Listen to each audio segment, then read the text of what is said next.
I'm the national chair, but I also live in Muswell Hill. My kids went to the school right next door to this church. I'm part of this community.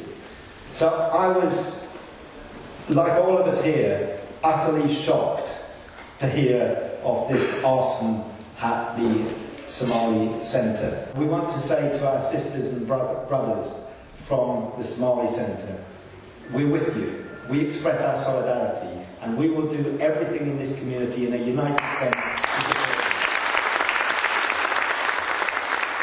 And I say again to Abu Bakr Ali from the Brotherly's Community Centre, we're with you. We express our solidarity. My child, he can't sleep to his room. He comes to my bed and says, Daddy, I still have a fear these people can come to our house. He said, spend time with me in my bedroom.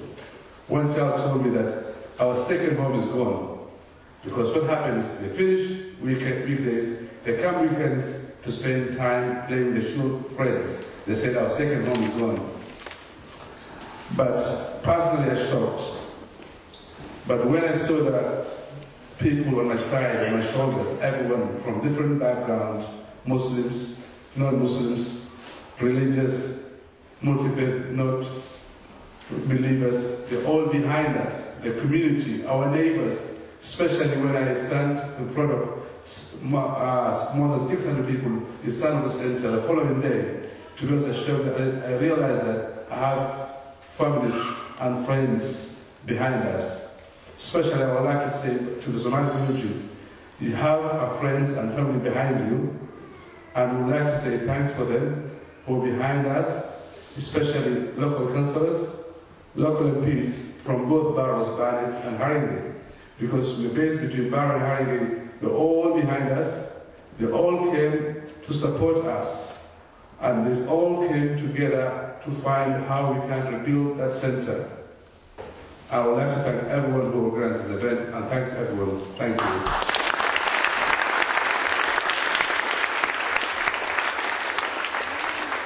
Be clear, the EDL is growing in some areas, and the EDL is a nasty fascist organisation that we really need to oppose in every sense. The other Saturday they had 55 demonstrations up and down the country. Many of them were small, a number of them were large. In Southend, for example, they ran rampage through the town. Last Saturday, in Lincoln, EDL had a demonstration, several hundred people on it, and they sang a song, and you can see it on YouTube, and it's appalling. They sang a song that went, burn a mosque, burn a mosque, burn a mosque today. That is a threat that we need to combat. You know, after 7/7, I remember that we all gathered together, much like we are tonight, all faiths and none, across all politics, of all persuasions, all cultures, to support each other. And it's because of the work that we all do in Haringey. It's kind of in the DNA of Haringey to understand and to work together. There's been so much work into community, into faith, and from all the politicians here to ensure that that sort of thing didn't happen. And after 7/7, because of that outreach, because of the inclusive way we work, there were no incidents after 7/7, and we were not abused in the way that we have seen this time around. And this time, sadly, we didn't escape that, despite all the work that goes on here. We won't let the hatred win the day, and we will prevail. This was arson, this was racism, and it was hatred. And I hope and trust that the perpetrators will be caught and they will be punished. But as was said, punishment is not the end of this line. Working for a better future is. I went to Berlin a few years ago, and one of the things that was truly awful and sad that I saw there were synagogues with police guards around them. That's not where we want to end up in order to see our communities safe. That's not the sort of world we want to live in, and that's not the sort of borough we want to live in. And lastly, just to say to thank you sincerely for this meeting, because the awful thing that it has reminded me of is that civilization realisation is really only skin deep, literally. But it only takes pressures and giving in to violence and hatred and racism for the whole thing to turn against them. And it's only us, by joining hands and letting humanity and love win the day. So thank you to you. This evening's gathering shows that where terrorists may try to divide us, they will only fail. The attack on the Brabanese Community Centre was an act of cruelty, criminality and cowardice. The response that has followed is a testament to the resilience and bravery in this corner of North London.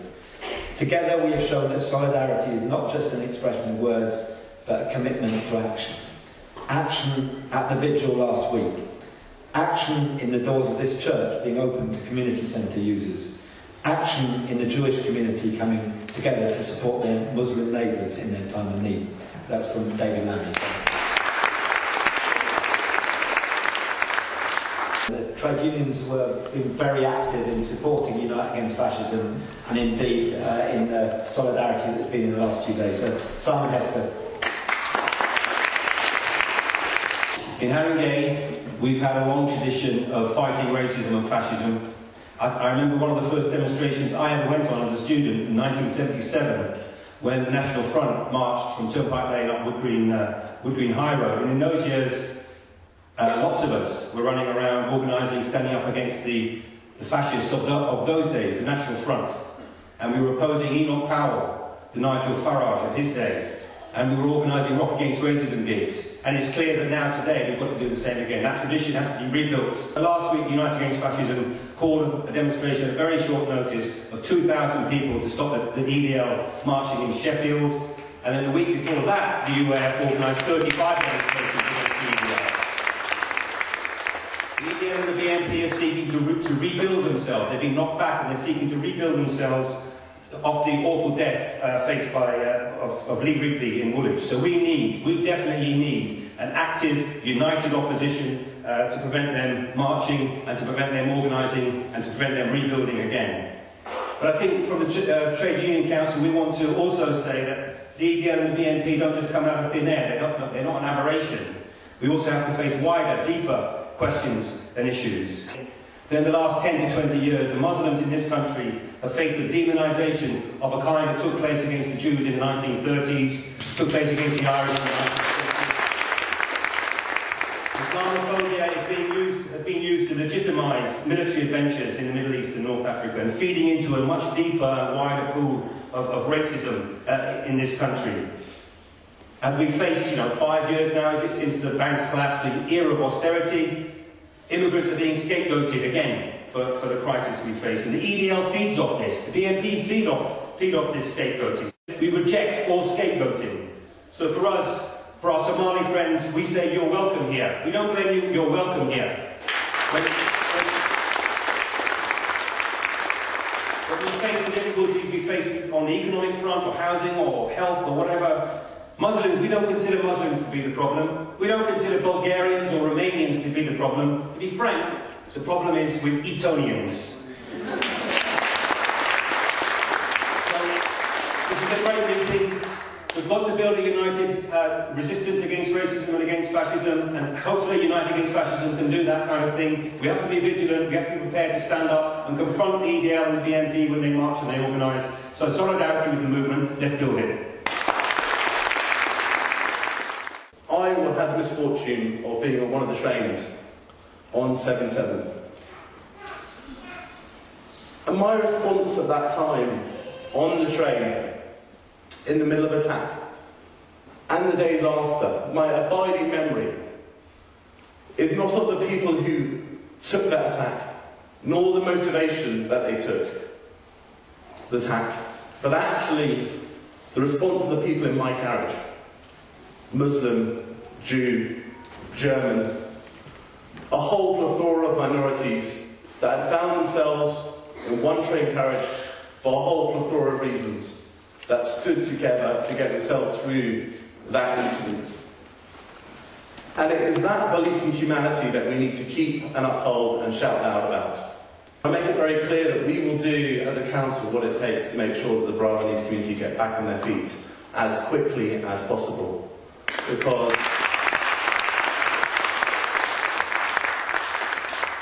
the most important thing that we take away from tonight is that we will not remain silent in the face of these attacks on each and every one of us. That's why it's so great to see so many people here today, to show solidarity with the Brahminese community, but also to send the message that we stand together and to let that community know that they are not alone in facing what must be an extremely traumatic time. But I have one question for Tommy Robinson, which is, why do you think so many people seek to come to Britain, Great Britain, to settle and to start a new life? It's because we have one of the proudest traditions in Europe, and in Haringey as well, of being a place where people can come and settle, that celebrate their free life, their free customs, their rituals, and maintain their traditions. That's the kind of society that we are growing in London and growing in Britain, and it's what people buy into. Your actions and the actions of your organisation are anti-British, and that's why it's so encouraging to see tonight such a strength of unity here in the room, a unity in the panel that's sending a very clear message that Tommy Robinson and his like have no place in our borough, no place in our country, and that actually we will stand together in the face of their attacks.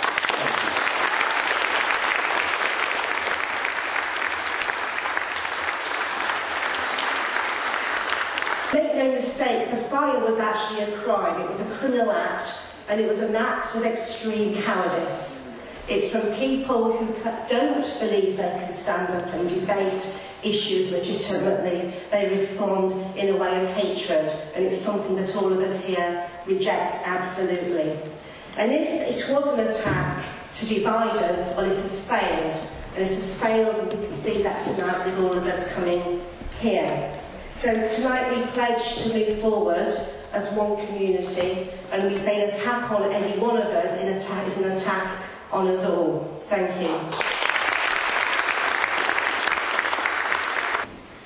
I suppose many of us have memories of coming to London as newcomers, strangers, and have experienced a welcome at some level or other and been very glad of it. Christian thinking emphasises that we should welcome newcomers, strangers, helping new people to feel part of the society that they're joining. And we recognise that this was also one of the prime activities of the centre itself, as people came into the country from Somalia. So besides our sympathy, the churches around here, many of them have offered accommodation, temporary accommodation, that can help with the functions that were already going on, particularly schooling functions. We believe that the price of freedom is eternal vigilance. Up and down the country, as you'll hear later from others, we are active campaigning against fascism, against the BNP and against the EDL. Campaigning on the streets and campaigning against the ideas, campaigning against Islamophobia. The last time there was a rumour of any right-wing activity was a few years ago, when it was rumoured that the BNP were going to march through my ward in Crouch End. As soon as we heard about this, we organised a vigil outside Hornsey Town Hall in the square. Hundreds of people turned up. We held hands, politicians on both sides. The BNP didn't show. This is Haringey. This is what Haringey does.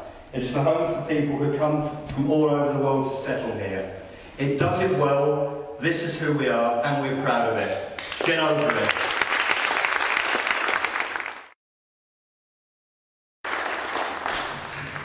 And next speaker is Gary McFarlane, who's the principal organiser tonight from Haringey UAF.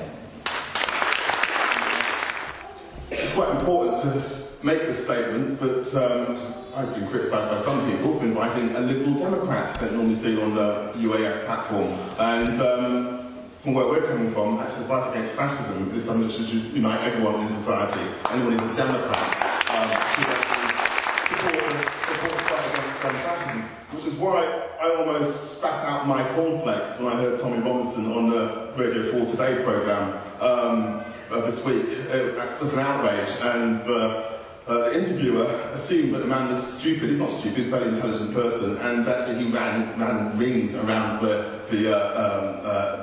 journalist doing the interview. But the mask did slip. In the same vein, he's talking about the dangers of a violent Islam. He also went on to describe how he beat up a political adversary, who happened to be another Nazi as it happened. But that was his idea of political debate, violence. And unfortunately, they are a thoroughly violent organisation, the English Defence League. In fact, the word Defence League, the German acronym for Defence League, comes out something like SS, which should tell us all we need to know about the English Defence League. So they'll pose with this stuff about, actually, we think Islam's fine, just what we think there's a problem of extreme Islam. But in fact, they don't. That's not actually how it works. They're against all Islam.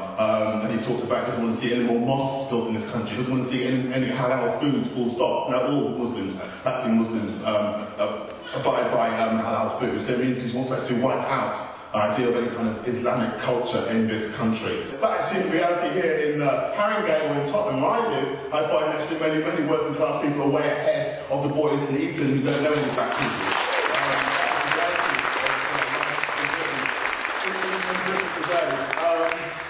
And unfortunately, some people, instead of dealing with some of the issues that are in this country, which have to do with economic and social issues, like to try to find scapegoats instead. And it happens every time there's an economic crisis. With the object of trying to actually isolate these people who are violent racists, and some of them are actually national socialists in the sense of being Nazis. We need to isolate them and not allow them to pander, to pretend that they are just normal politicians. And unfortunately, we know where it leads if we don't do that. The inverse of what we've been doing in Britain is that we do have the National Front, the Front National in France, who've been able to actually steer the political debate to some extent. So the UAF is about trying to combat that by getting broad numbers of people together. And it's not about having fights with fascists in pubs and all the rest of it, which some people in the media might have you believe. And to combat them on the streets, but also to fight their ideas and to complain to the BBC when they have them on their programmes spouting their hate. Join the UAF and get involved and help in whatever way you can. You don't have to come on the demos, you can make the leaflets or whatever it is, or make some phone calls and stuff. But the more people involved, the better from a broad spectrum of people to show that we can organise the big anti-racist majority that's out there. The importance of uniting against fascism, uniting all those democratic forces to ensure that we put them back in a box, we force them back, press it down, win the ideas on all the issues is so important. But we also need to consider, as Gary said, a non-fascist force, a clearly xenophobic force in UKIP. Why is it that Nigel Farage is on Question Time tonight? He's been on 19 times on Question Time, and every time it's the same garbage. But the kind of populism that's like some of the European reaction at the moment is dangerous, and we do need to unite as well to combat that, and combat the ideas, and show that they will not divide us. I just think it's amazing that so many people from so many different backgrounds are here today to stand in solidarity with the Burmese Somali community in their difficult position that the arson has left them. And one of the things that really struck me immediately after the fire was the dignified response that we saw from Abu Bakr here and the others to the terrible attack on their community centre. And the other thing we have to ensure happens out of all this is that the community centre is rebuilt on exactly the same footprint as before, exactly the same place as quickly as possible, and hopefully with a much better building than we had before as well. And that we can show the racists that they will never ever be divided. Thank you.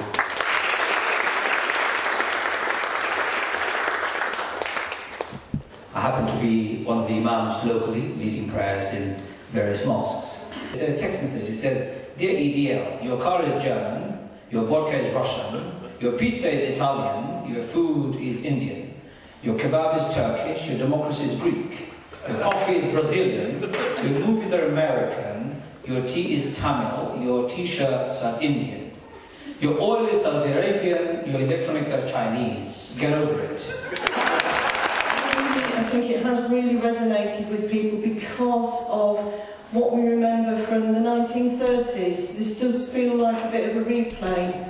Well, the slogan since then has been "Never Again," and "Never Again" you can say in many languages, and that I think has to be our slogan. It's happened, but it's got to be the last time. And I would encourage people to take part in all activities from Unite Against Fascism.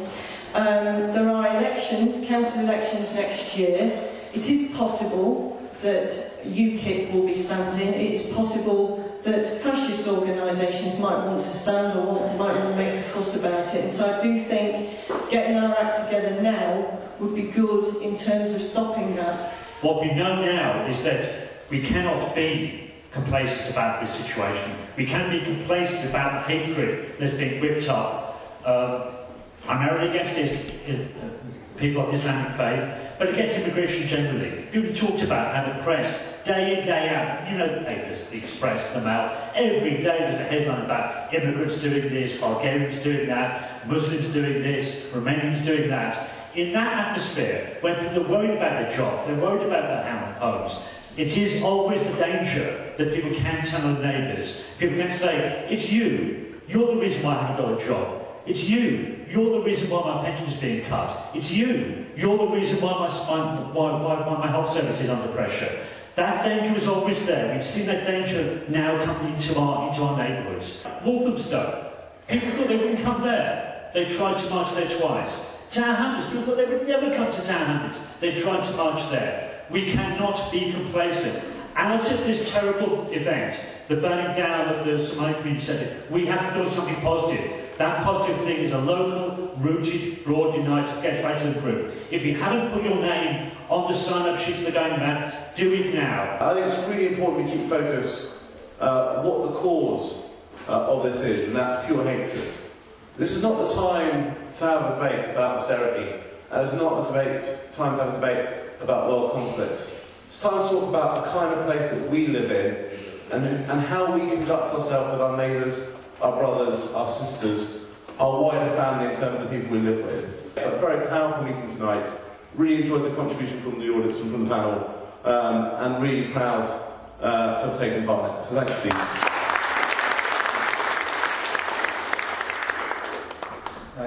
Just a quick thing, really. A friend of mine is involved in running a food bank in Tottenham, and one of the problems that they're facing at the moment is that when the people come from the job centre with their vouchers for food, free food, there's so many now that they're running out of food. And I think we have to face the fact that there are people who are hurting, who are really hurting. And the great danger is if racist ideas get a grip in wider society, that the desperation that people feel about their condition can turn against their neighbour, can turn against immigrants, and can get whipped up in a very dangerous way. And you have to be aware that it's not just about a moral question about racism, although it is that. There is also an underlying push that can feed into a terrible racist backlash. So we need massive unity to isolate the racists. That's why we need this thing, and I'm proud to be on this platform. But we also have to be clear, we're going to have to fight quite hard and organise quite well to make sure that we maintain that unity as we go forward. We're going to be with your community as we rebuild that centre all around. Our Prime Minister has said that multiculturalism has failed. Now, he's wrong. This is our London. It hasn't failed. And I think we've done so well on that point. I'm glad about that. We have to fight like hell to defend our liberty, to defend our multicultural society, and I think this is the beginning of that fight back. The slogan that we've used and has become very popular recently, it's a key slogan and it's the last words tonight: they will not divide us. Thank you.